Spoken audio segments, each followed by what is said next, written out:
Ma'at. Ankh and Ma'at. Ankh and Ma'at. Ankh and Ma'at. Come in, come in. Ankh and Ma'at to Sanet Sakina Ra, who is here. Ankh and Ma'at, Ankh and Ma'at.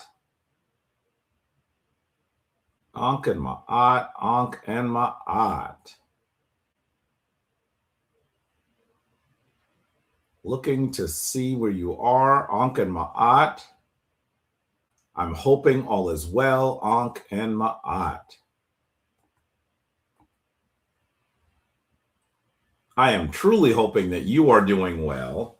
I know that while we're in New York City, while I'm in New York City, we have a blizzard that is beginning today. So while we had major snow just about 3 weeks ago, it is still coming. And so I ended up staying. You'll notice that I'm not in my priesthood attire. I ended up staying in Manhattan at the space that we have in Manhattan here. Still moving in. In fact, slicing things, sliced my finger open. But Ankh and Ma'at, I am so pleased to be here with you, even though it is on slightly different circumstances. Ankh and Ma'at to you all. Well, you know how we begin this. We ask for you to tell us where in the world you are and how long you have been part of Kemetic Ascension. That is how we begin Kemetic Ascension. And I see the first person here was Sanet Sakina Ra, one of our full and active members, Ankh and Ma'at, Ankh and Ma'at. I see Taekwon Colbin, who is always here with us, coming to us from Flint, Michigan. Ankh and Ma'at to you. Ankh and Ma'at, Ankh and Ma'at. Kevin Simmons, great morning to you as well. Coming to us from Baltimore. Ankh and Ma'at to you. Ankh and Ma'at. I see Superfly Guy. I believe I got that right. Ankh and Ma'at, peace. Peace to you, brother. Ankh and Ma'at to First Kick Camden McLaren. Blessed, be blessed this day. Ankh and Ma'at, and be blessed to you as well. I see the elder Marjorie Janiver. Ankh and Ma'at to you. I hope you are well. I believe that is the mother of one of our full members. I'm pretty sure that's the mother of Tahuti Forever, William Humphrey. Ankh and Ma'at to you. Ankh and Ma'at. Ankh and Ma'at to Ta Seti, who was always here, coming to us from Denver, Colorado. Stay safe in the blizzard. You have family in Harlem. Involved for 4 years. Yeah, Ta Seti. I could not believe that the last few days we've had a little bit of warmer weather, so that the disgusting piles of ice and, to be very blunt, dog feces, because that's really what happens in New York City, at least in Manhattan, when you have a really big snow and it doesn't disappear for a long time. It ends up being pretty nasty out there. And we had some warm days and some rain. I was like, finally, this is wonderful. It's gone.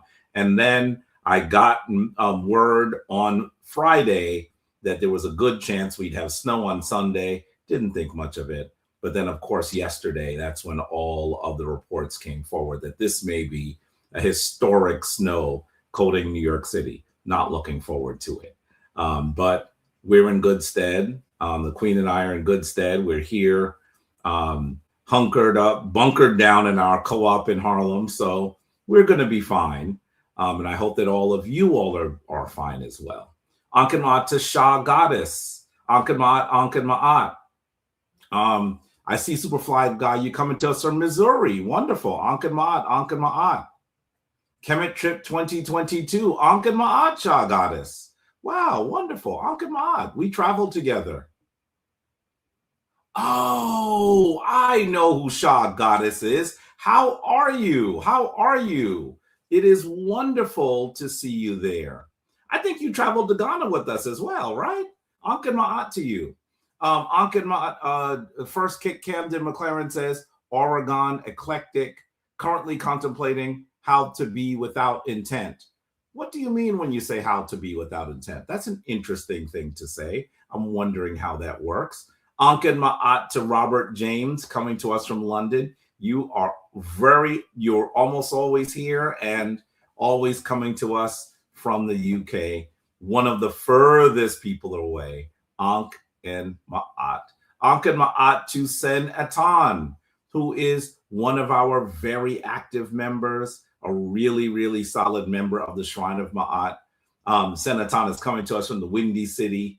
He is from Shemsu Heru 2022. How are you, dear Sen? I hope all is well. I'm not exactly sure what the weather in New York City, in Chicago looks like right now. I'm wondering how that works. Mother Marjorie says she's in Red Rick, Arizona. I don't know where Red Rick is. Interesting. I wonder how far that is from Bennu, from Phoenix. I think that you're not that far away from Phoenix, where your son is. Anken Ma'at to Eric Adams, coming from North Carolina, been watching for nearly 6 months. Anken Ma'at to you. Anken Ma'at to Brian Campbell, from Colorado. Anken Ma'at to you. Ma'ati Offset says Ujahi, residing in Los Angeles, Atlanta, and Baltimore, relocating. Oh, that's who that is. Only one person would be coming to us from Los Angeles, Atlanta, and Baltimore, relocating, taking place in May. Anken Ma'at to you. How are you? I'm hoping that you're doing well. Where are you now? I know you're between those 3 places. You are in is Baltimore Northeast? I think Baltimore would still be considered Northeast. I think you're in the Northeast, you're in the South, and you're on the West Coast. That's a lot. Where are you now? I wonder. Disgusting piles of ice. Yes. It's really nasty here. Anken Ma'at. Wenefro Jengo, coming to us from St. Lucia. Anken Ma'at. What are your thoughts on initiating Europeans in our sacred spaces? For example, Earthsetter Shokamu.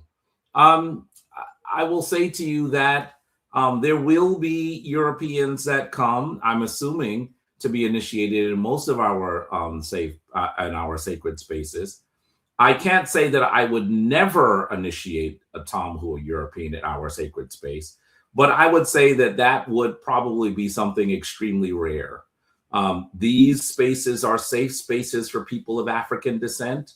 I think that there may be the rare European or Tomhu who is in alignment that could be part of the shrine, but that is such a hypothetical because our shrine is structured for people of African descent, meant to be a safe space for people of African descent. And I don't believe that there are many Europeans that would be appropriate for our shrine. So that would be really rare. I would never say never, but I would say probably not. Probably not. I truly believe that as much as happened to Africans and African spirituality and African culture and African history all throughout the world, we have to ensure that the spaces that are safe for people of African descent to practice some of the most maligned spiritual traditions on the earth, those that come out of Africa, remain safe spaces. And very often when institutions are looking so diligently to involve people from the North, the people, the Europeans, something ends up off kilter very often. So we would have to consider that very seriously. And I'm going to tell you also, it would not be a decision I'd make on my own. My members, the priest of the shrine would have to agree on something like that. And so it's a serious question. It's a really serious question. And we have contemplated it over the years on many occasions. And I doubt that we would do that. But to say 100% that we never would probably not be entirely true either. It would have to be a very unique person that we would have to be able to understand is walking in alignment, walking in divine balance, and is on a journey that works with us to do that. Of course, we are much more lenient with people of African descent, because we know what has happened to our people over the course of these 500 years. But we know what has happened to us. We know that there has been an active program to destroy us spiritually, culturally, intellectually, emotionally, and of course, destroy our connection to our homeland. And so we give grace to people of African descent who are trying to figure it out. But I don't think that kind of grace would be afforded to someone of European descent. It would have to be a really unique person for us to consider that. That was a long answer to a short question. I'm hoping that that makes sense. And I'm not aware of what's happening at Earth Center, whether there are people who are European that are there. We were developing a relationship with them, and then one of their members in a shrine in New Jersey did some things that we really thought were inappropriate. And so our relationship with them has been a bit on ice since then. So Ankin Ma'at to Devin, who is coming to us from Phoenix, 9-10 years. Can't believe it's been that long. Yeah, time flies. It really does. It really does. Ankin Ma'at to Willinette Luis, Efwa Ma'at Robin, who is coming to us from Los Angeles, Atlanta, and Baltimore. That's your other page, I'm assuming. Ankin Ma'at to you. Ankin Ma'at to Black Magic Mike. Ankin Ma'at, dear brother. Ankin Ma'at to Sen Jason Holmes, one of our full active members. Ankin Ma'at coming to us from Lincoln, Nebraska. I'm hoping that you're doing well. One of our very active members as well, Ankin Ma'at Sen. It's always good to see you here. Ankin Ma'at to Naima Ra. Ankin Ma'at, Ankin Ma'at, Ankin Ma'at. You're 100 miles from Phoenix. I didn't realize you were that far away. Wow. Senatan, you said the weather is horrible there. You just returned from you went to Mardi Gras? What? What? It was no fun returning home. I understand that completely. Completely.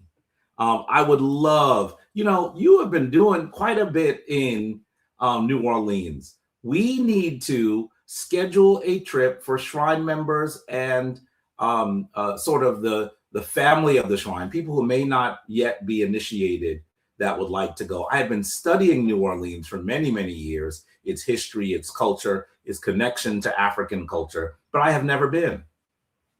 My wife was there some time ago, and she was there with her girlfriend, and she just kept sending pictures that she knew were things that I would be absolutely interested in. And so I need to go. You've gone a few times. Senaton, we need to talk about a trip that the Shrine might sponsor to a place like that as well. And of course, also trips to go places like Chicago, because there's so much there for us to study from that you have been leading towards and those sorts of things as well. We'll talk about that hopefully soon so we can figure out how to do that. Ankin Ma'at to BPM 4240, Ankin Ma'at and Iem Hetep from IN. Is it at Indiana? Might be. Ankin Ma'at to you. Ankin, and I see Naima Ra is in Urbana-Champaign, Illinois. There's a place that I have heard a lot about. There were a lot of incredible African history books coming out of Urbana-Champaign when I was a young scholar, but I haven't heard many people talking about that area recently. I wonder what it is like now. Ankin Ma'at to Jehuti Ma'at Ra. Ankin Ma'at, very active member coming to us from Cornwall, Ontario in Canada. Ankin Ma'at, one of our full members, Ankin Ma'at. Sanette Willinette Afua is saying that you're presently in Los Angeles. It's been raining sporadically. Los Angeles was having such trouble with rain, but I have heard that they've gotten a lot more rain. Is that correct? Is that correct? It seems like whenever I'm speaking to someone, they mention that they're getting rain, but it seemed like it was so dry there. My first time going to LA, it was lush and green and people had these amazing yards and everything. And then when I went recently, everything was brown because there was a lot of challenge with the shifting environment. I'm wondering if that is still a major problem. Ankh to Stuart Jaman Hastings, coming to us from East London, following since 2019. Ankh. We have two people coming to us from London. They are the furthest away today. Ankh to Universal Lighthouse, coming to us from the DMV. Ankh to you. First Kick Candom says, how to be without intent or to be an incessant birth from new, not following Ma'at, but being pushed by it while remaining a vessel in that energy, flow through it like the Nile, for I am merely Geb. I hear what you are saying. You would like to simply walk in divine balance rather than trying to continually recalibrate. That is not an easy thing to do. In this complex society that we live in, where there are probably thousands of choices you have to make on a daily basis, choices, many of which would be out of alignment.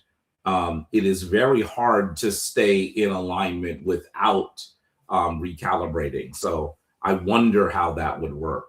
But I truly believe that it is absolutely edifying to know that our ancient ancestors from the Kemetic Kush, Hapi, Nile Valley area gave us guidance through what they call Sabaite literature and all the things written on how to maintain divine balance.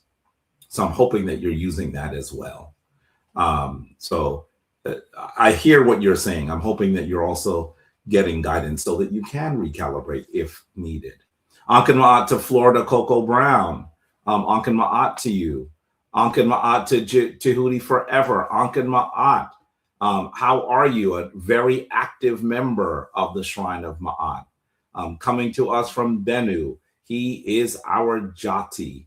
And I owe you a phone call. We need to talk about, I've looked at your message. We need to talk about another role that maybe you might be able to play in the shrine as well.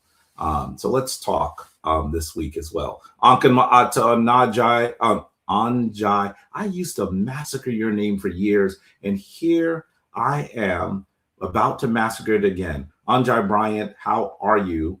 Ankan Ma'at coming to us, I believe, from New Jersey, near Philly. Ankan Ma'at, dear brother, you've been here for so long, and I've seen you in person as well, which is pretty cool. Ankan Ma'at, Ankan Ma'at. Ankan Ma'at to Nana Asadu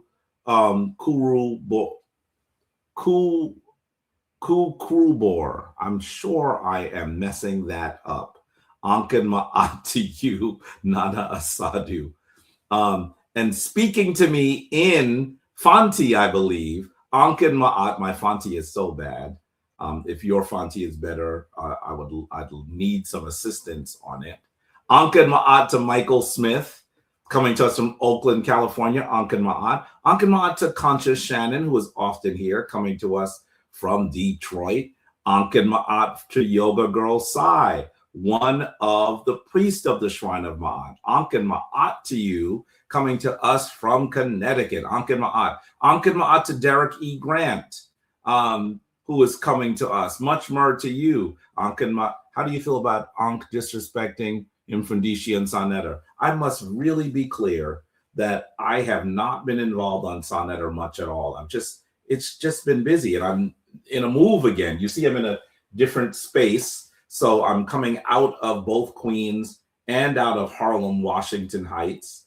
So it has been very busy between that and my classes. I have not truly been involved. I was not aware that Ankh was saying anything about Mfundishi. And I truly hope that that is something that is rectified, because Mfundishi is one of those elders that has continually worked in our community, continually studied in our community, continually taught in our community.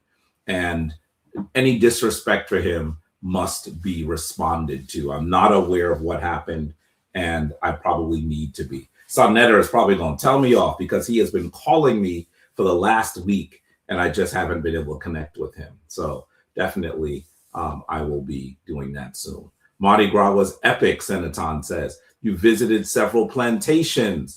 I want to know more about that trip. It is the most remarkable place you've ever been. Wow, that is high praise coming from you, a studious, a student of ancient African history and culture. So I need to know more about what your trip was like, and we need to plan something.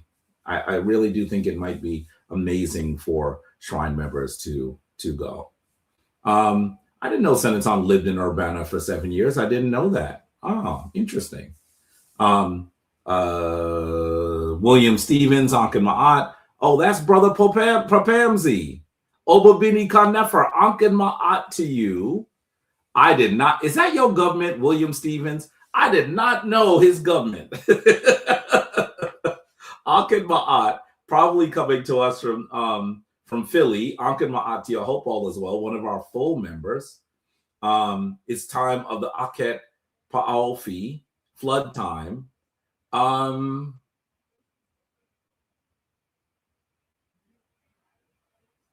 I believe the flood happens at a different part of the year, but I would want to talk to you more about that. It's so much harder to know because the Hopi doesn't flood anymore. Imagine that.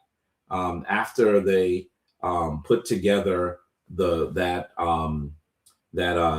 dam, creating the world's largest man-made lake at the time, the Hopi stopped flooding so that they could electrify Kemet. So I really would love to know more about what you're saying. So anyway, Ankh and Ma'at to Shen Ka, who is one of our active members. Ankh and Ma'at to Sanet Shen Ka, and dua to her for all that she does. You also know that she leads prayer for the shrine, and that has been amazing. Ankh and Ma'at to you, dear Sanet.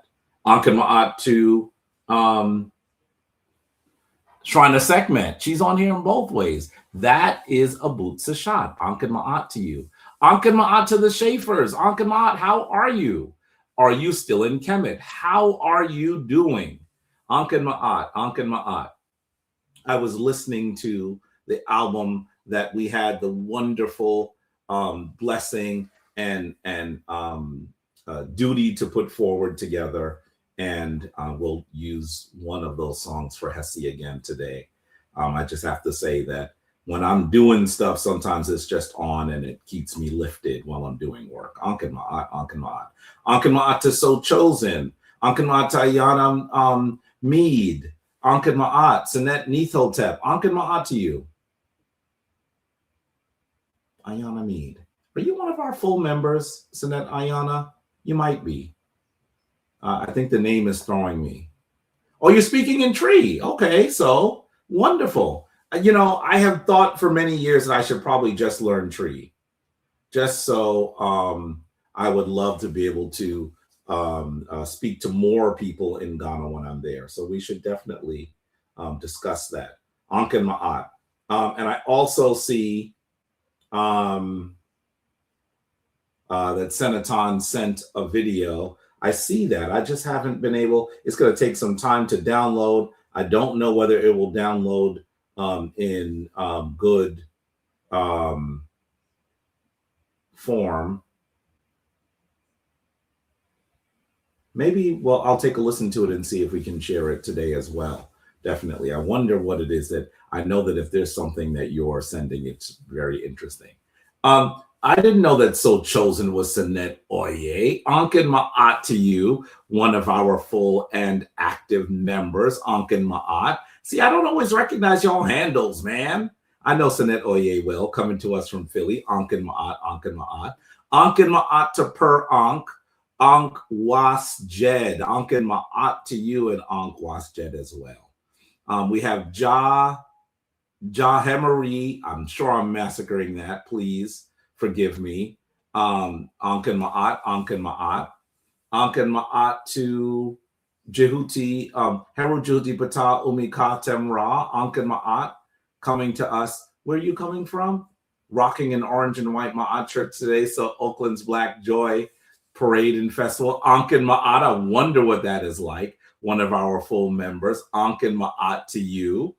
Can you tell us a little about where you currently are? For those of you who came in, I had planned to actually go back to Queens, which is where I've been residing for the last, I don't know, 7 or 8 months. And you know that Harlem is where the shrine is based. You know that Harlem is where my heart sings. And so I wanted to find at least a space while taking over and renovating my family home in Queens, New York. I wanted to still be here on the ground in Harlem. So my wife and I picked up a co-op so that we'd still have a foot on the ground. So I'm in the co-op. We have been moving and doing some renovations and cleaning and all that stuff. And so that is where I am. Tehuti said, where is he sitting? I've never seen this space. That's where I am. And so we're making a space here so that Harlem is still a place that we can call home. And so that's where I am right now. I'm not in Queens where I have been for the last few months. And I planned to go back to Queens and maybe even run Kemetic Ascension from there in the space that you've seen me in most recently, my study in Queens. But the reality is that with the blizzard and the stuff that we need to do here, we probably just stayed and went to an incredible jazz event at Jazz at Linking Center last night. So it was good to just stay in Manhattan. So all of that. Look at that. Ankh and Ma'at to Jose Francis, who I believe is one of our full members from some time ago, Ankh and Ma'at. And you see beloved Ola Jendai. Yay, I made it for Kemetic. Romper Rube, he's such a fool. Beloved Ola Jendai is, he is part of me. I don't know how else to describe it. That brother and I have 2 brothers who are as close to me as blood, and we grew up together. I have a beloved who is also an initiated member of the Shrine of Ptah. We did initiation together in the late 90s. And had played some role in the Shrine of Ma'at. As far as some of you don't know, we'll talk more about that. Only initiates really know what I'm talking about. But he is my brother. He is my brother. There has not been a day in the last, it's been probably 40 years that he hasn't been part of my life. That is one. The 3 of us together are like the legs on a stool. And so he is really so important to me. And so that is Ola you're seeing there, my dear brother. We grew up together. I'm telling you, we went everywhere from junior high school to high school, and he decided he was going to stay at Columbia while the other brother and I went to Cornell, and we were upset with him because he wasn't coming to Cornell with us. But that just meant that I was at Columbia whenever I could be, to the point today that sometimes when people see me, they go, when did you graduate from Columbia? And I go, I didn't go to Columbia. I went to Cornell. And they're like, come on now. I know I saw you at Columbia all the time. So that's because I was always with him. So, and he's the reason why we got this space. More on that later. So that's my dear brother. And we talk all the time, but he's not usually in Kemetic Ascension. So it's great to see him here. Jose Francis, I might be confusing you with someone else. You wish you were a member. Don't I know you, though? I think I know you, but I'm not sure from where. Maybe it's through the Shrine of Ptah. Anyway, we should continue to talk. Do you like? Other than BLD, the Book of the Dead, you mean? Where you Pertin Ruin Renger? The question from First Kick Sandin. From San Netter, yes, Jose Francis. That's who you are. Of course, we've talked many, many times, Ankh and Ma'at, but you're not part of the shrine yet. Hopefully you will be. Good, solid brother. We've spoken many, many times. There are many, many texts that we read from. And I don't know if I'd say that there's one I like. There are many that I like. One of the texts that I draw from very often, other than the Rayu Partim Ruangar, would clearly be the maxims of Ptahhotep. And so that's another one. Well, Ankin Ma'at to Derek Grant. Ankin Ma'at, good to see you here, almost always here. Ankin Ma'at to Jamie Genia. Ankin Ma'at, that was a long greeting to all of you. Ankin Ma'at, I hope you all are doing well. I just have to say that I am always honored when you join us for Kemetic Ascension. And you know that at this part of our gathering, we have to begin the way that our dearest elder ancestor told us to begin, and that is with the opening of the way. You will see that I have put the link in the chat.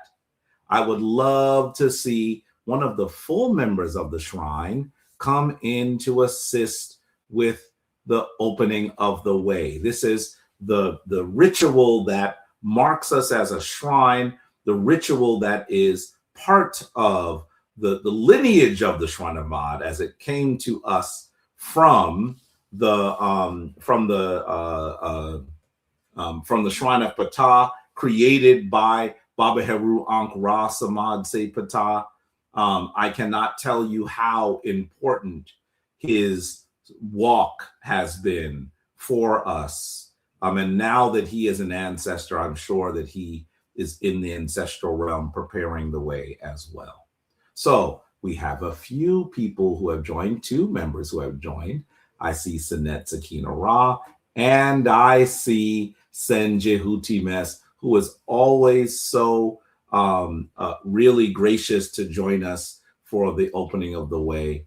And I just have to say, I admire you both. It's always good to see you both. 2 very active members of the shrine, and coming to us from places far from New York City. The Shrine of Ma'at, there are more members of the Shrine of Ma'at outside of New York City than there are in New York City. There are few members in New York City.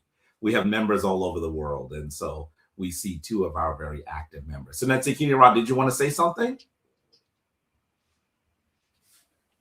Oh, we're not hearing you.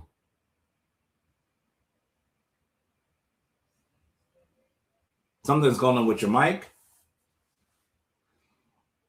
No, still not hearing you. Is it just me? No, I can't hear her either. She clicked the button, but she clicked it twice. If you click that button again, sister, it should work. You clicked it twice on accident. But it doesn't look like she's muted. Sometimes what you have to do is just go out and come back in. That's the old black solution. Remember when they used to say, turn it off and turn it back on? And we'd say, you know, is that the way we fix everything? But the reality is that it often works, right? So sometimes when you come in, something doesn't load properly. So that certainly happens. And we also see Sinet Oye has come in. There you are, Sinet Oye. It is always good to see you. One of the members of the shrine that has been active for a long time, coming to us from Philly. Sinet Sakina Ra is back. Can we hear you, Sinet Sakina Ra? Can you hear me now? Yes, we can. All right. Yes.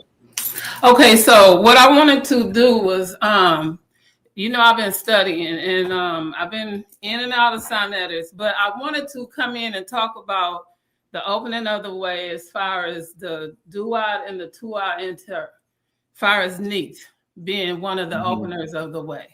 All right, so with Neat being the Hemis, as you always show on the opener of the way, with you show Nu, you show Geb, and then you show Neat in the middle.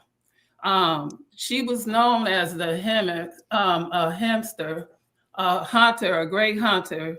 She was the him as far as knowing, being a seamstress, but also being a him. This is the equator or the center, right? Being a him is or a seamstress. This also is the equator, being is the center of the earth. This is also, she held one of the Kemetic jars for organs. We know this for the organs are also the middle of your stomach. These things are also for your intestines and your digestive system. Your organs are also organs as a frequency, okay? And these frequencies are what we know as music, meditation. These organs are also part of your digestive system. These things are intake and outtake.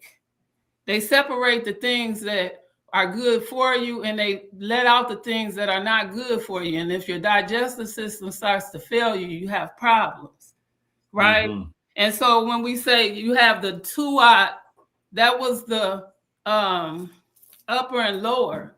This is the tuat. This is the universal unification. The tuat and the duat to enter. Mm-hmm. That was Osiris. When we show those pictures, you show them constantly. He goes enter. Someone brings him in and walks him through all the way to that table. And then he goes enter. And so this is why we dua to the divine. Because there's two. Dua. So, she was feeling she needed to speak about neat today. I feel it. Right. And so when I go into Sonetter, it's not my job because I follow deeply into the maximums. And so for me, I cannot Suruj Mayat because it's not my job to go on nobody's platform and disrespect them and try to tell them how to run their channel. Or why are you saying that? Are you saying that people that's ask not what you I was raised to do, and even under you, Jabari. Right. It's not what I was told to do. That's not what we were trained to do. And that's not what I was supposed to do. Are you saying that people are asking you to do that? Is that why you said that? That's what I feel because I'm not here to argue. And even in doing a presentation, my presentation is not to try to redo something that you've already done. Sure. See, a lot of things that you've already done, they've been arguing about all this time. But how do you say over and over again that they've done this over land, and then y'all trying to argue about that they didn't do this and they didn't do that, but you've already said it. So geographically, y'all arguing about something that you've already said. Right. So We should schedule some time for you to talk more in a more detailed fashion about some of the things that are on your heart, particularly also what might be going on with Sonetter. Well, no, it's finally coming out. We just waiting for me. I call it the Husa. You got to wait for the Husa to show up because once the Husa show up, which sometimes be you, but sometimes I don't even like bringing your name up because if I bring your name up, just like they bringing up other people, and then when the Husa show up, then I show up in the chat and say, here come the Husa. Because I've already said it.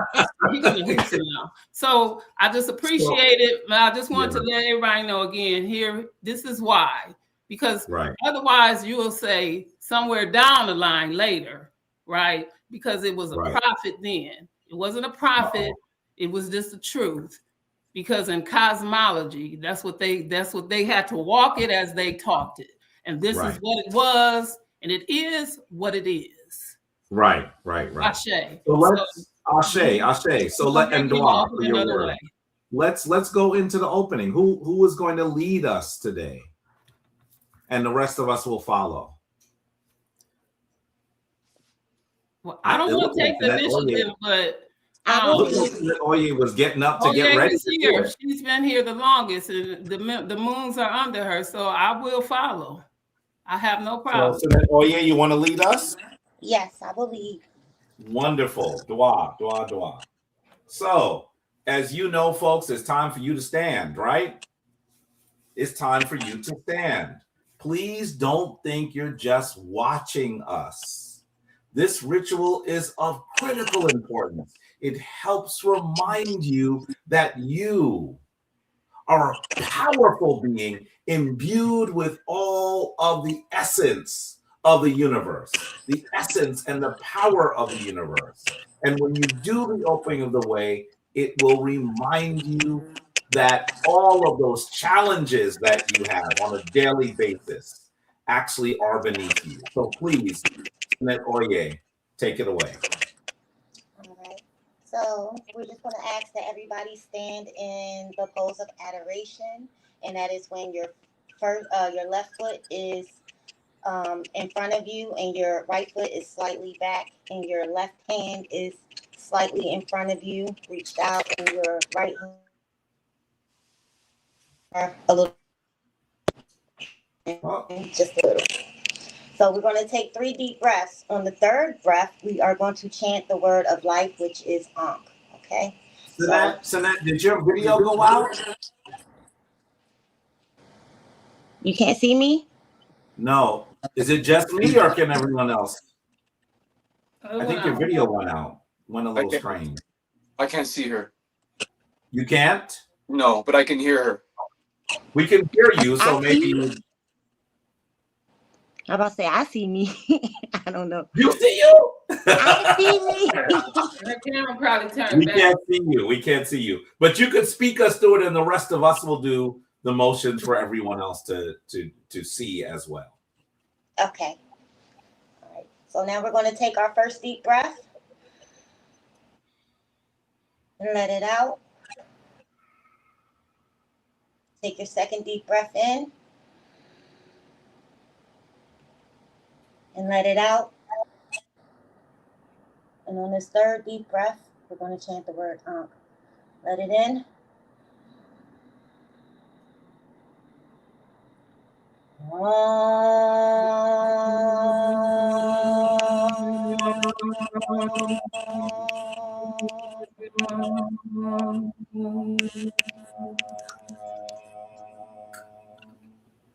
Anishrakin Bethet. Anishrak Hapi. Anishrakin Hapi. New copy. New copy. Happy. Wow, winter. Alright. Anishrak Circuit. Network circuit. Circuit. Nuke circuit. Anishrak Happy. Kepsanut. Nuke Kepsanut. Nuke Wow, winter. Anishrak Ast. Nuke Ast. Nuke Ask. Anishrak Amset. Network Amset. Nuke Amset. Nuke Amset. Wow, winter. Wow, winter. Anishrak Neat. Network Nuke Neat. Nuke Neat. Anishrak Duamutef. Network Nuke Duamutef. Nuke Wow, winter.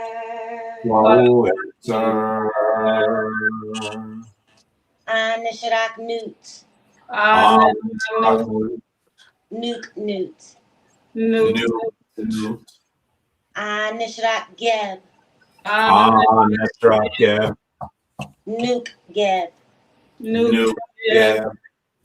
Wow, winter. Anishrak Shoo. Shoo.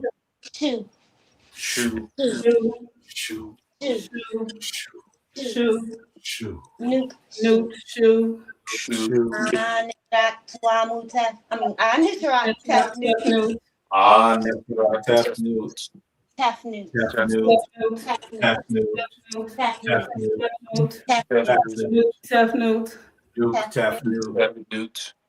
Anishrak Paut and Teru. Nishrak Paut Teru.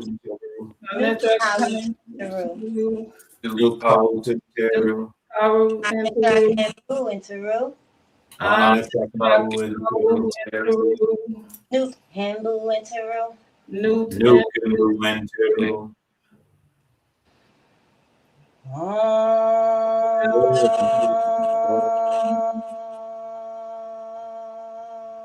Dua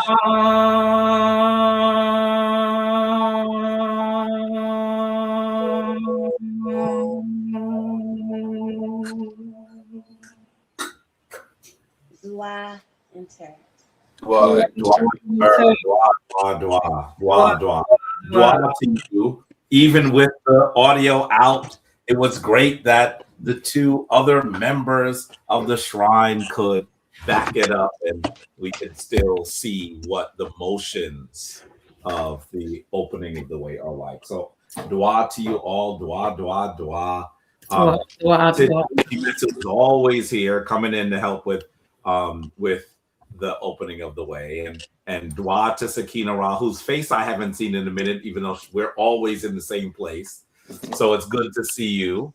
And dua to Jeanette Oye, one of our older members who's always around, and dua for coming in, very active member as well. Yes. To you all in dua. It's always good to see you. Dua, dua, dua. I'm about 4 hours from Jehudi. Yay! About 4 hours from Canada. Yes. My daughter goes there a lot. Yeah. Yeah, she visits her friend. She goes one of these days we have to all go to Canada to visit him where he is. Oh, that would be man. Fun. I would break down in tears, man. Absolutely. I think that'd be fun. So it's something we should consider. Yes. That'd be beautiful. Yes. Dua, dua, dua. We'll see you all soon. Dua. Yes, thank you so much. Dua. Okay. There were a bunch of folks who came in really quickly. Let me just say dua to you all. I see Minnie Williams that came in. I'm sure I'm going to miss some of you. Please chalk it up to my brain and not to my not to my heart. Ankan Ma'at too. I saw that Sen Gavin came in earlier. Ankan Ma'at, one of our full members coming to us from the DMV area. Ankan Ma'at to Ra Amen Om.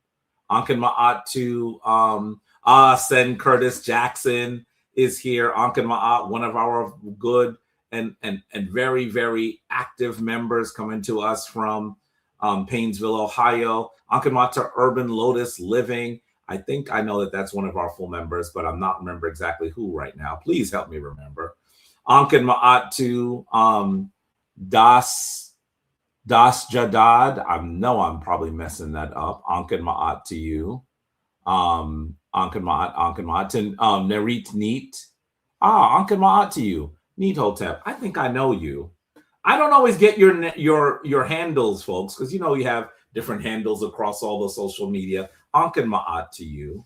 Ankan Ma'at to Beat Shakima Ha. I'm sure I'm messing up your name. Ankan Ma'at to you.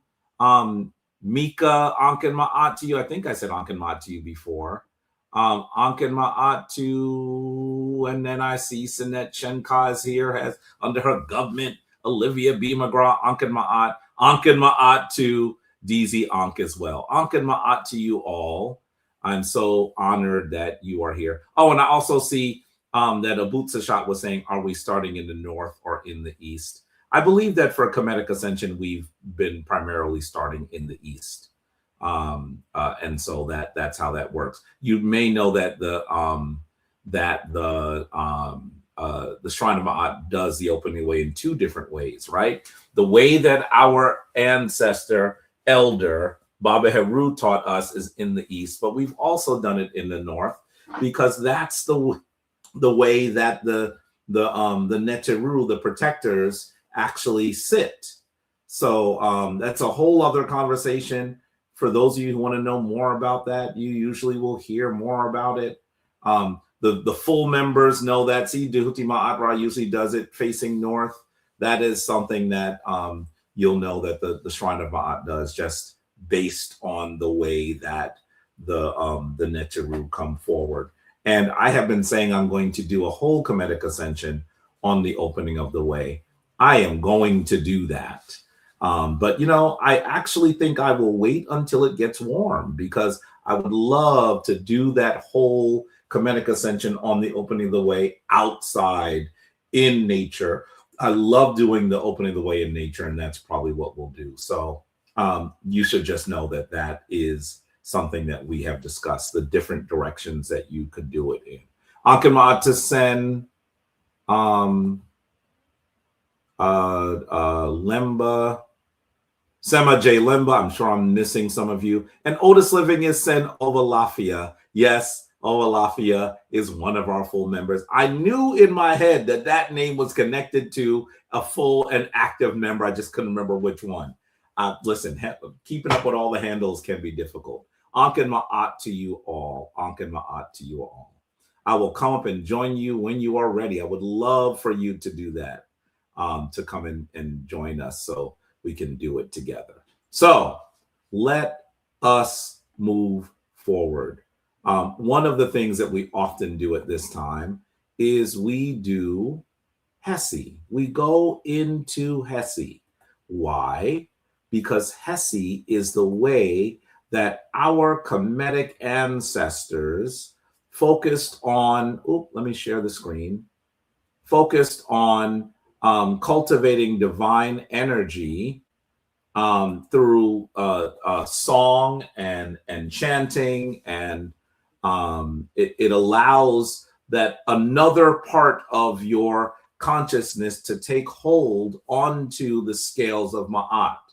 It is of critical importance for us to do that. And so I'm hoping that you become involved in using Hesse as one of the tools in your spiritual toolbox. With that, I want to go to one of the songs that wonderful couple, both full members of the Shrine of Ma'at, the Schaeffers, created for the shrine, with the shrine, in that amazing album, I'm dating myself, album, CD, that amazing bit of music, I'm dating myself, called Kemetic Meditations, Temple Music, Volume 1. And because we're going to be talking a bit about Ma'at and some of our discussion today, I figured that we could listen to the wonderful song known as My Balance. So please enjoy this incredible Hesse done by this magnificent couple, Kenya and Charles Schaeffer. Take a listen.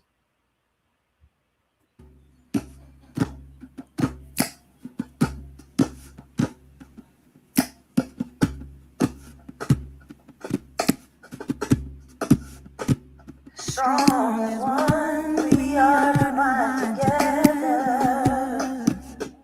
Walking in the eye, like in the eye forever.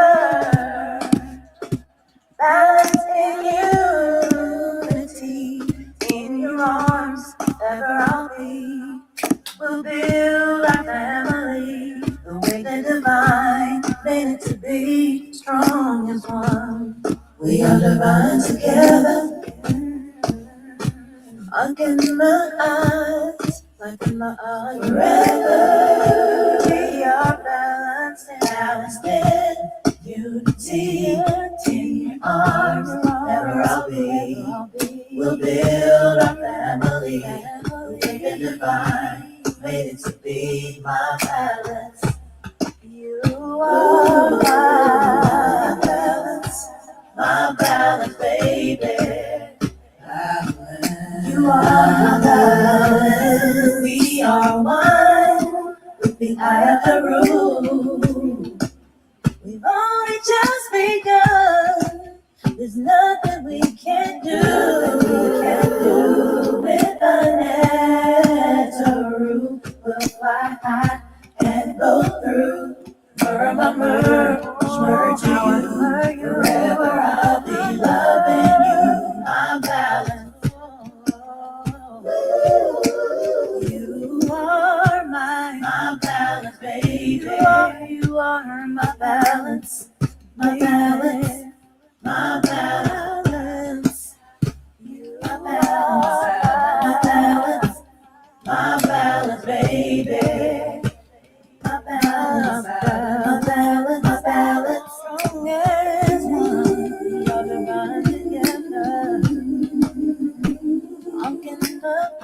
Look in the eye,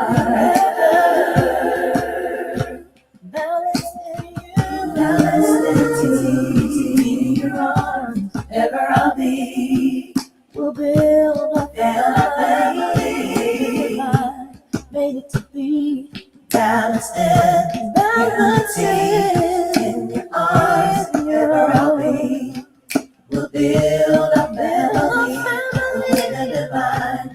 Made to be my balance. We are divine together. Oh, just begun. My balance, baby. Ooh, balance, baby. We'll fly high and go through. Lord, my to you. Forever I'll be loving you. My balance. What's in my heart? My balance. My balance. My balance, baby. What's in my heart? My balance. My balance. My balance. What's in my heart? My balance. My balance. My balance, baby. My balance. My balance. My balance, baby. I think that song is just beautiful. Beautiful. I just have to say, I mean, it is in many ways, it is a love song. It's connected to the concept of being in divine balance. And so it is just, it is really beautiful. And so I'm hoping that you also are using Hesi in your life, that you are getting divine guidance from one of the tools that should be in your spiritual toolbox. You should actually be using that. And so I truly hope that you enjoyed it as much as I did. And today, I think that what we should do is we should be talking about what is happening right now. We should be talking about the Lenten period. But you know that one of our full active members are actually saying that he just came back from Mardi Gras. This is all connected in a very interesting way. And so we'll definitely talk about that. Did I just see, what am I seeing is happening here? Is Inky in the room? Oh, goodness. Now, Inky, as much as we have debated, I don't think either of us dislike each other. So please don't start trouble, all right? Or else we will bump you. You are absolutely welcome. And definitely you should to be here. Not for trolling. This is not the place for us to argue. This is actually the place for us to be in balance. These are our spiritual sessions. So it's different than debate on that we might do on Sonnet or on any other platform. So let's keep it the way that it should be in this space. Okay, let's move. At this point, what we do is we talk about the word from the Sebayit. These are the knowledge, the wisdom that comes to us from that genre that our ancestors put forward called Sebayit literature. It is the first genre that actually we can attest to anywhere in the world. There's a group of texts that come together to give us divine balance and assist us in finding our way back to the divine. Finding our way back to the divine in the troubled world that we often find ourselves in. And so today I want to talk to you about something that we see occurring every year at this time. And you should know that I'm referring to, let's see, am I sharing properly? No.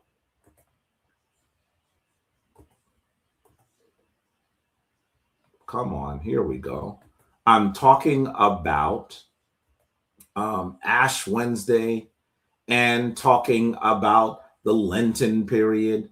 It is a major aspect of the year in the United States and in many other places in the West. And as you look at this, take a look at this. Take a look at this. I want you to put it in perspective. This is actually something that I saw. It's a singing fish, and it sings a song that is used in McDonald's commercials. Give me back that fillet of fish. Why is this something that you only see at certain times of the year? Why would a multi-trillion-dollar business, why would this business market their fillet of fish, which is available all year round, at a particular time of the year? Take a look. I'm sure that you will remember.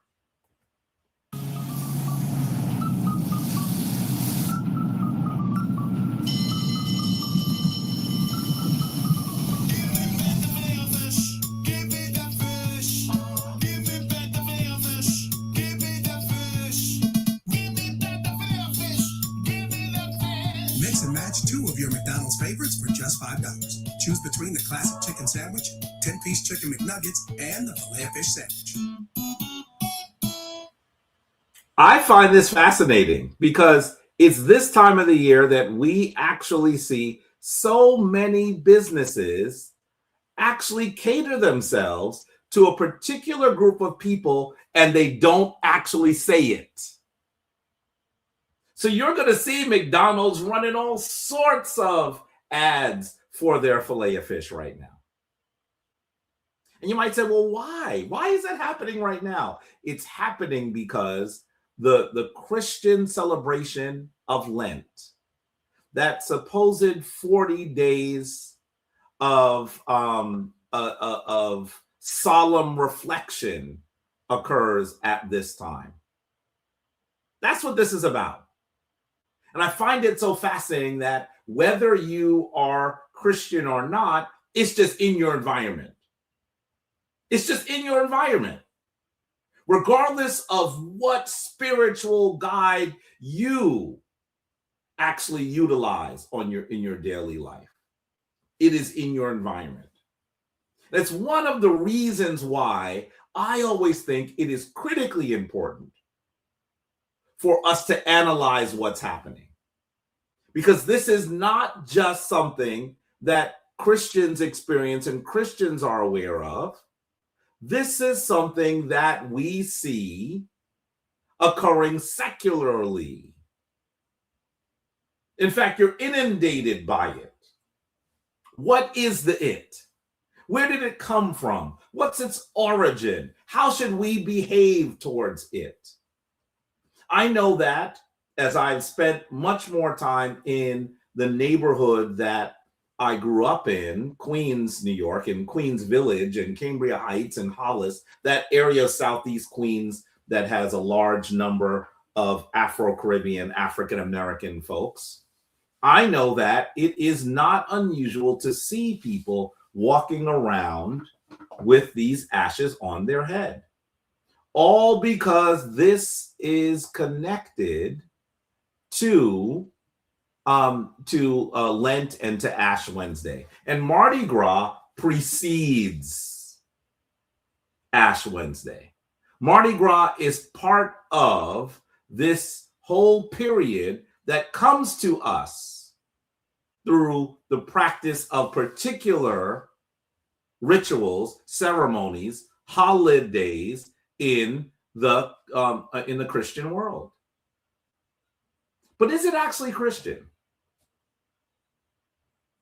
Is this something that they created, that they innovated, that they gave to the world themselves? Or is this once again an echo of an ancient tradition? And as you may know, when you hear a voice in an echo, often that voice is not as clear as the words that the speaker might have spoken to you directly. An echo becomes distorted. An echo becomes unclear.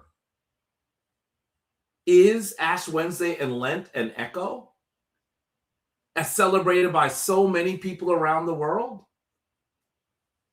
Something else we should be aware of, you should know that Christianity is not growing in the United States. It is not growing in the West. It is not growing in Europe. The two places where Christianity is still exploding is in Latin America and in Africa. In Latin America and in Africa. How should we interpret this? How should we understand this? Well, let's move. First off, I want you to recognize that this celebration, this entire period known as Lent, which actually comes after that day known as Ash Wednesday. You know, that day that occurred just this Wednesday when people go to church and a Roman Catholic priest, usually Roman Catholic, it's not just the only Roman Catholics that celebrate it, by the way, will actually put their thumb in ash and put the sign of the cross on someone's head.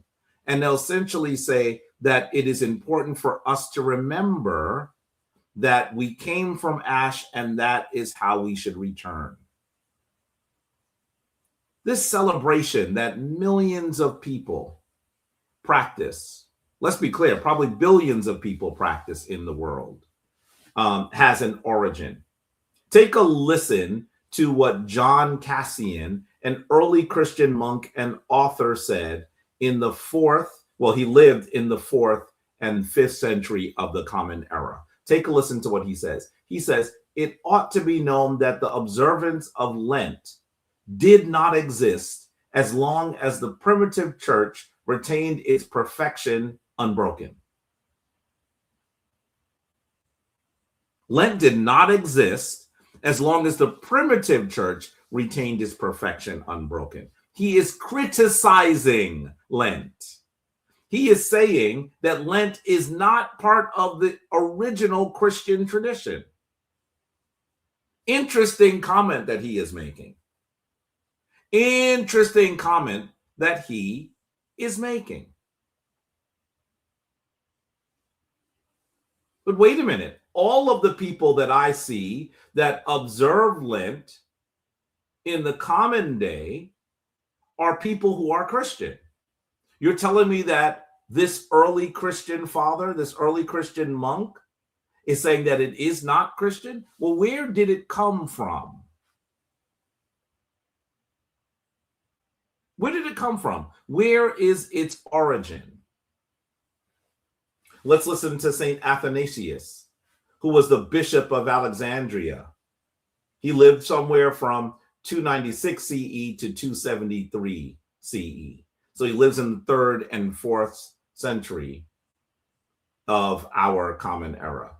He says, but I have further deemed it highly necessary and very urgent to make known your modesty, for I have written this to each one, that thou shouldest proclaim the fast of 40 days to the brethren, and persuade them to fast, to the end that while all the world is fasting, we who are in Egypt should not become a laughingstock as the only people who do not fast but take pleasure in those days. Listen to what the Bishop of Alexandria is saying. Now, I want you to be clear.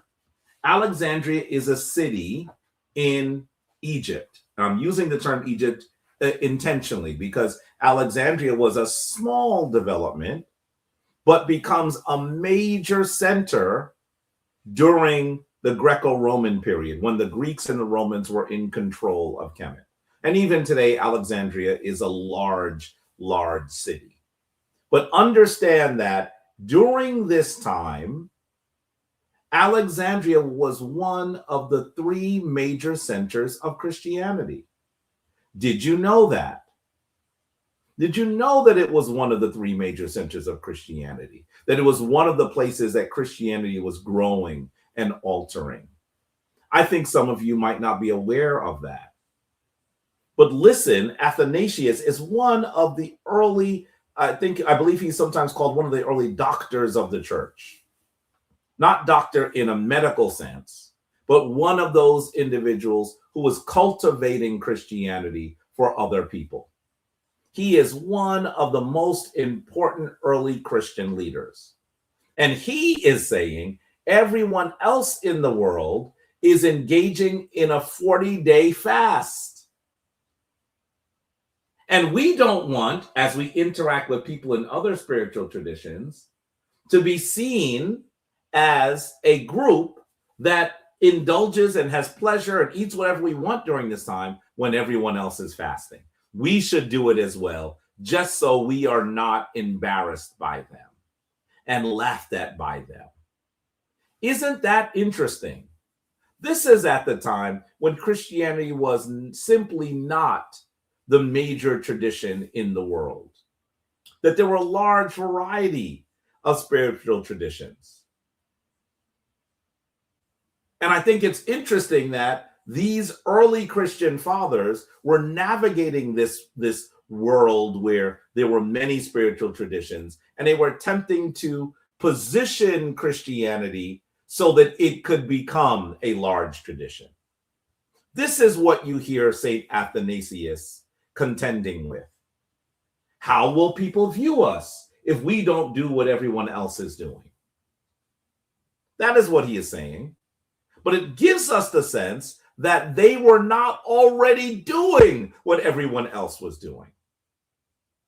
So that as we think of Lent and Ash Wednesday and all of those things that are connected to the Lenten period as something that is uniquely Christian, let's be really clear, that's not what it actually is. And Athanasius is telling us that. Take a listen to an article in the Ecclesiastical Observer. It is known as one of Christianity's most important journals at a time. This is in the late 19th century. In fact, this article is from January 1st, 1876. Just think about that. January 1st, 1876.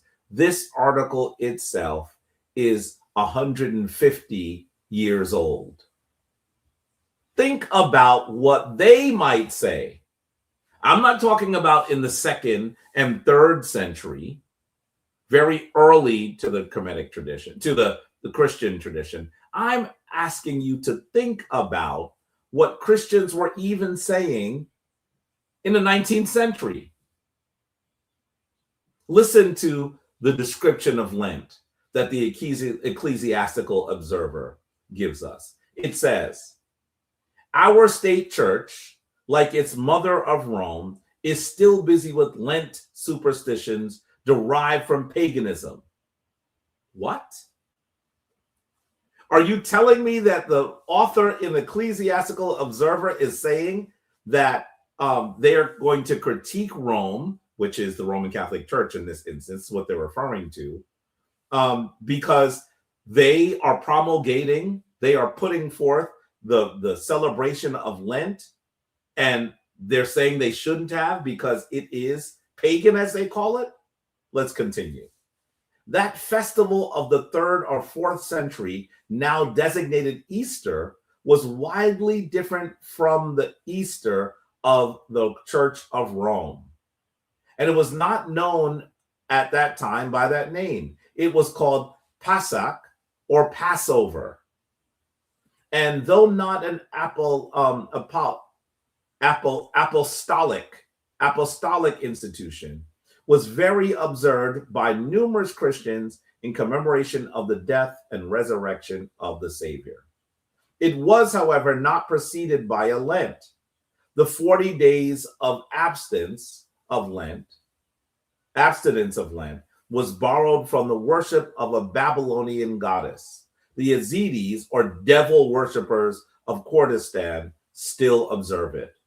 Humboldt shows that the pagan Mexicans observed a Lent of 40 days, beginning 3 days after the vernal equinox. Wow, fascinating. In honor of the sun. The Egyptian Lent of 40 days was in commemoration of Osiris. Let us be absolutely clear what we are hearing here.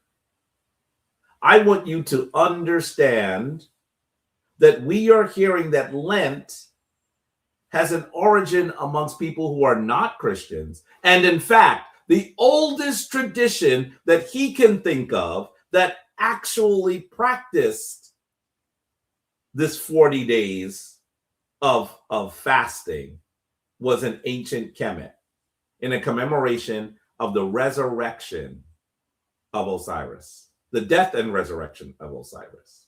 This is fascinating. Are you telling me that the Lenten period has its origin in ancient Africa? That it is in fact an echo of something that your African ancestors brought into the world. The concept that one should fast, should restrain themselves from indulging in certain things, as to develop spiritual nettle, to develop spiritual fortitude during this period. This is fascinating to me. Fascinating. Are you telling me that the church, the Christian church, at some point railed against it because it was quote unquote pagan? This is fascinating. So today you may be seeing commercials for filet of fish. Why? Because many Christians observe a fast of the type where they do not eat meat during Lent, especially on Fridays. And I know Christians, I'm talking about Black folk, y'all. I'm talking about descendants of ancient Africa who have been disconnected from the traditions, from the culture, from the spiritual force that was developed in ancient Africa. These people who I'm referring to, some of them don't eat fish, don't eat meat at all on Fridays. I know many people who only eat fish on Fridays. They will not indulge in pork or beef or anything else. And this is their way of a partial fast, giving up something because Christ gave up his life. That's the idea. And in fact, you may know that the ash that they receive on their foreheads are actually supposed to be, I always wonder if it actually is these days, but it's supposed to be the palm that was actually burnt earlier. So that ash comes from the palm that's used on Palm Sunday, immediately preceding Easter. That's what this is. I wonder whether that's where they get it from these days. Who is actually burning the palm? Where does it come from? I'd love to know. But regardless of my inquiry on this one, you should know that this tradition is another thing that was taken into the Christian world that had its origin in the African world. And I am not at this time going to talk about the rest of the celebration that occurs around Easter, that occurs around Mardi Gras. I'll save that for an upcoming Kemetic Ascension once again. But I want you to recognize that the entire period doesn't have its origin in Christianity. That Mardi Gras is in fact an echo of an ancient Kemetic ceremony, ritual, holiday. And that clearly Easter is something else that was taken from other peoples and now is claimed by the Christians. And because those people who thought that they were the most focused practitioners of Christianity in the Western world, Europeans attempted to destroy, attempted to keep others away from the ancient practices of these traditions, people have certainly just forgotten. They do not remember the origin of these things. And then when you tell them that Christianity is an echo, is an echo of the ancient Kemetic tradition. They look at you like you're crazy. And it's simply because they have not been studying that. It was taken away from us. I did not notice that. Oh boy, it looks like Asaram Ka came in. Ankin Ma'at to you, dear brother, that studious priest that I always enjoy speaking to on Sonnetter and other places. How are you, brother? I hope that you are doing well. I also see that Senaton is saying, when you experience Mardi Gras, it's very clear that the ritual is African. All of the imagery, symbolism, and names are used are African. Now, you know, the reason why you're saying it's very clear, dear brother, is because you are studious and are the initiated. So you have eyes to see and ears to hear. So many others are not able to see it. The most viewed crew is the Zulu crew. Really? I didn't know that. I'm telling you, I got to go to New Orleans for this period with Senaton. I'm telling you, we got to do it. This celebration is a Western version of the Opet Festival. That's what this is. That's what this is. Baby Bubba says Ethiopia is the purest form of Christianity. Rastafari. Perhaps. But I would say to you that we should also recognize that Ethiopia, while it has developed its form of Christianity nearly entirely on its own, without guidance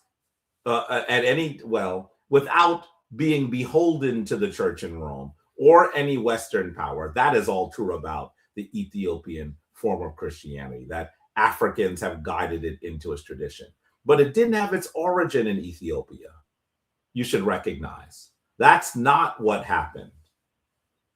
Essentially, a Syrian Greek monk creates, he assists an Ethiopian emperor. He wasn't the emperor in the beginning. He is the tutor of a prince, and he converts him to Christianity. And when that prince becomes the king, becomes the emperor, a man named Izana, that is when this Syrian Greek monk, a man by the name, let me ask you, those of you who have studied, what the man's name is, because I have actually described it in Kemetic Ascension many times. What is the name of the Syrian Greek who actually, Frumentius, yes, DZ Ankh, Frumentius actually goes to Rome and asks for assistance in order to continue converting Ethiopia. That is what happened.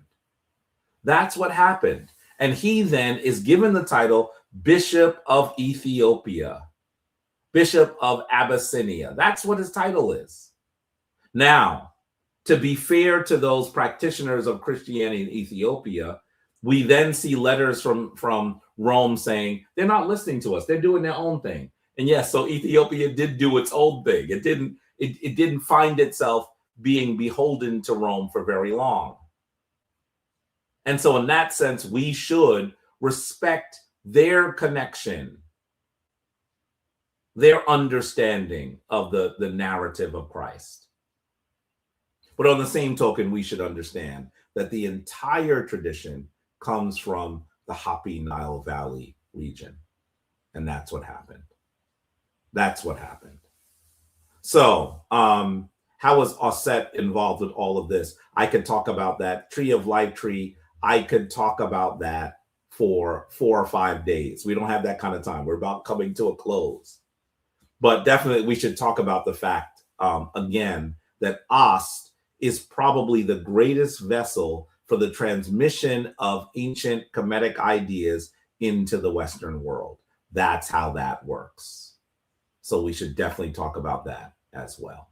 Well, I want you to recognize that during this time, when a large part of the world is fasting and saying that they are returning to their spiritual condition, They are actually attempting to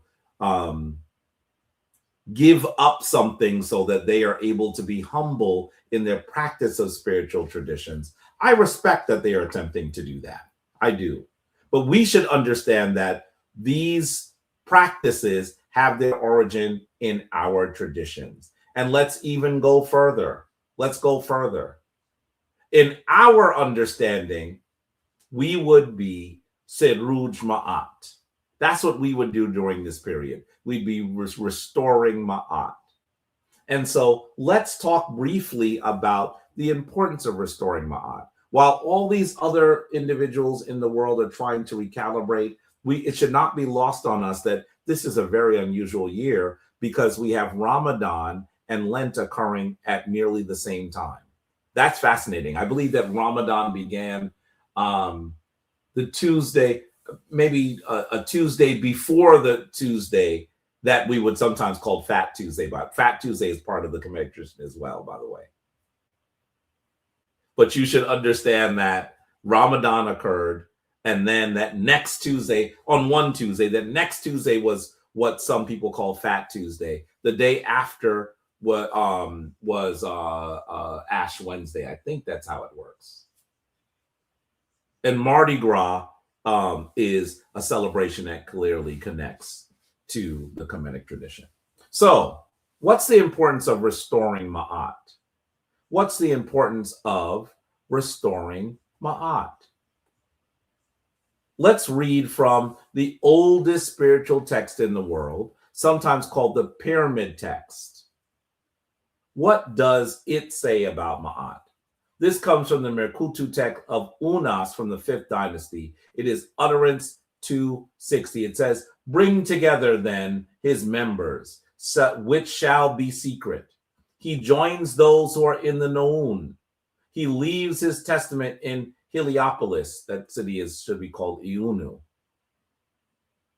"Lo, Unas comes out on this day in his true form of a living ox spirit, so that Unas interrupts the fight, so that he punishes strife. Unas comes out, the guardian of Ma'at. He brings it while it is with him. Those who are very angry turn round about him. Those who are in the Noon transfer life to him. Unas's shelter is in his eye. The protection of Unas is in his eye. Unas's victory strength is in his eye. The power of Unas is in his eye." I want you to recognize that this is a description of the King Unas actually being reborn because he is a guardian of Ma'at, that he is a militant soldier for divine balance. And so this is powerful to me. In doing this and waking up, you see that essentially what has happened is they have put together several of the spiritual tenets into one form, and Unas is the one doing all of this. So we see that he brings his members together. That's a reference to Asar. We then see that he joins those who are in the Nu'un, or the Noon, as we might call it. These are the primordial waters. So you can say here that he is either Amen, he is either Ptah, he is the creation deity. Why? Because he is Makeru. He is true of voice. And you see that he comes out on this day in the true form of a living ox spirit. Those are those golden ones who are resurrected because they've lived a divinely balanced life. And we also see that he interrupts the fight. I wonder which fight they're referring to. Are they referring to the fight of Ra against the Pep? Or are they referring to the fight of Heru against Set? In this instance, I'm not sure which one they're referring to, but understand that once again, we see that Unas is a spiritual warrior whose protection is in his eye. This is the eye of Ma'at, the eye of Heru. So I would think maybe in this fight, I would lean towards them referring to the battle between Heru and Set. Let's continue. O you gods of the south, of the north, of the west, and of the east, honor Unas. Fear him, for he sat in the leather tent of the two courts. By the way, I believe sitting in the leather tent is a reference to him being prepared for the afterlife. The red one, Uraeus, the Jednen stake, might have burned you, for it strikes, it crushes your hearts. These are snakes that are symbolically prepared to destroy those who have practiced Isfet. Let's continue. You who come to Unas as adversaries, come to him as friends. Come join him. Unas is his father's self. He is a sprout of his mother. Unas' abomination is to go about in darkness so that he does not see. Upside down, Unas comes out this day and brings Ma'at, which is with him. Unas will not be handed to your flame, you Neteru. They're talking about the fact that Unas is not destroyed by death, that in fact, he is a Neteru himself. And this idea of going down in darkness and coming up, these are the sorts of things that we hear the Jesus figure doing in the Christian tradition. Why? Because it is an echo of the Kemetic tradition. How about the perspective of a Ma'at and understanding the importance of Ma'at from the Shabaka stone? This is what could be called the book of knowing the creations, it says. And this is, by the way, the translation comes from the Husia, which was partially translated by Maulana Karenga. It is a really great collection of the spiritual texts of ancient Kemet. And the way that it is in fact translated, it allows the spiritual speaking to remain. Very often when the Talmud, when Western scholars translate the text, they take all of the beautiful spiritual imagery out of it and they leave it kind of blank and kind of flat. But the Husia by Maulana Karenga doesn't do that, and that makes it really amazing. So listen to what is said. It says, thus said Ra, the Lord of all, the Lord of the utmost limits, after he had come into being. I am the one who came into being and brings into being. When I came into being, being itself came into being. All beings came into being after I came into being. In other words, I am the creative force that allows the universe to exist. Let's continue. Many were the beings that came forth from the commandments of my mouth. Heaven had not yet come into being, nor had earth come into being, nor had the ground had been created, or the things which creep and crawl upon it. I raised up beings in the primordial waters as inert things. I found no place on which to stand. I formed it from the desire in my heart. I laid the foundation through Ma'at. I created the forms of every kind. Many were the forms which issue forth from the commands of my mouth. Not yet had I established Shu, the power and principle of light and air, nor sent forth Shu of Tefnut, the power and principle of moisture. There existed no one who acted together with me. I conceived it in my own heart. This is a powerful incantation, a powerful text that reminds us that as the creative entity is creating all things, Ma'at doesn't get created. Ma'at is the order of the universe. She exists as soon as the universe comes into being. Notice how he's describing here that all things are being created. But he doesn't say Ma'at is created. He says that these creations are created through the foundation of Ma'at. So Ma'at is already there. She is the one who is not created. I think this is an extremely powerful way to look at the balance of the universe. And then, of course, if you are trying to understand Ma'at, you should absolutely read the Great 42 negative confessions. Why negative confessions? Because we say here, I have not. Not that you will not, but you're talking about something that you already did that does not include Isfet.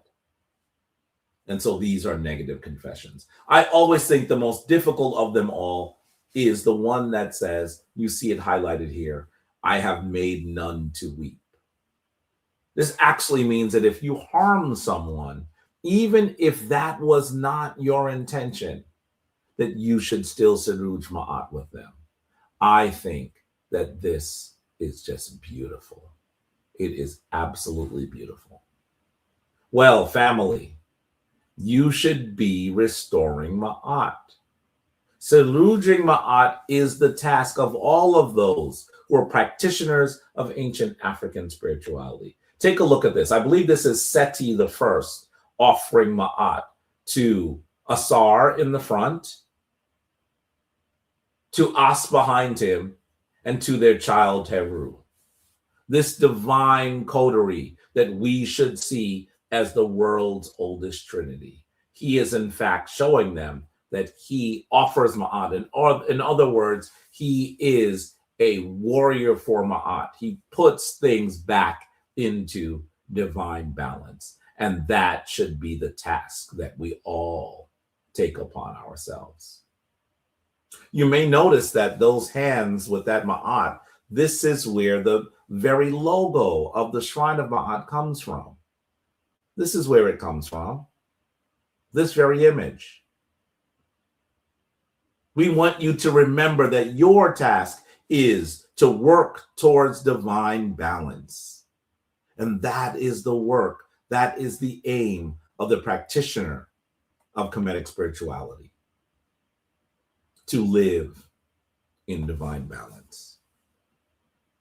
I must say to you, family, that as you are doing your work, you must practice the divine as above, so below. You must get to the point where you are an element of Ma'at. And this is of greatest importance. Take a listen to what Ptahhotep says about Ma'at. We'll close here. He says, Ma'at is good and its worth is lasting. It has not been disturbed since the day of its creator, whereas he who transgresses its ordinances is punished. It lies as a path in front, even of him who knows nothing. Wrongdoing has never yet brought its venture to port. It is true that evil may gain wealth, but the strength of the truth is that it lasts. A man can say it was the property of my father. By the way, you should know this is an ancient commentary that we actually hear Martin Luther King Jr. say when he says the arc of justice, the arc of the universe is long, but it bends toward justice. In other words, you may think that those people who are practicing Isfet, who are doing everything simply for their own aggrandizement, for their own enrichment, they don't care who they harm, they don't care who they offend, they don't care what they destroy. It seems sometimes that they are the ones that gain wealth, that they are the ones that are moving forward. But we must remember that evil may gain wealth, but the strength of truth is that it lasts. That a man can say it was the property of my foreparents. The arc of the universe is long, but it bends toward justice. And we know that justice is one of the elements of Ma'at. Don't sleep on Martin Luther King. He was studying ancient Kemet. I want you to recognize that we must find ways to Sheruj Ma'at. This is your aim. This is your goal, practitioner. And as you see the rest of the world ensconced in traditions that seem overwhelming, even if you are not a practitioner of those traditions, they're everywhere. You must remember that it is you, beloved, that brought this knowledge to the world. That it is you that first spoke of the importance of the call to higher consciousness. That it is you who actually attempted to bring the world into divine balance. What will you do today to Saruj Ma'at? Ask yourself that. Because in the protection of Ma'at, in the doing of Ma'at, you will become an eternal spirit. With that, the divine force in me meets the divine force in you. Let me say to you that I truly hope today that you will recognize that the traditions of others are fine for them to some degree, and that those things that seem most beautiful about those traditions are often things that you created. And if you created, you must then become the teacher. Why, family, the world is waiting for the African to awaken. The world is waiting for the African to shake off their chains. The world is waiting for the African to return to the forefront of human civilization so that we can put the world back into divine balance. The youngest people on the planet are running up the score of Isfet. The youngest people on the planet are running us off a cliff. We are careening towards our death. The African must wake up and take the wheel. I'm truly hoping you're preparing for doing this today. Get up in your altars and do what our elder and our ancestor expected you to do. With that, let me say, Amasu and Panter, Sauksu, Amasu and Panter. My goodness, another prayer is coming to me. I'm not going to do that. Another prayer is coming to me, perhaps because, well, Amasu and Panter, Sauksu and Ran Pan, Sauksu Emet Ra and Pa Enter. Autu Aura Maketi Paharura. Give yourself to the one most high, keep yourself daily for the divine, and do it tomorrow just as you did it today. Sometimes when something like that happens to me and something comes to me, it's because there's work that I have to do, and it's a reminder that as I speak, the creator is saying to me, there's something you need to do. And so I hear you and I will do it. But I'm hoping that you've gotten your charge for today and you are moving forward in divine balance. With that, let me say, Shema Ma'at, go forth in divine balance, and we'll see you soon. Peace.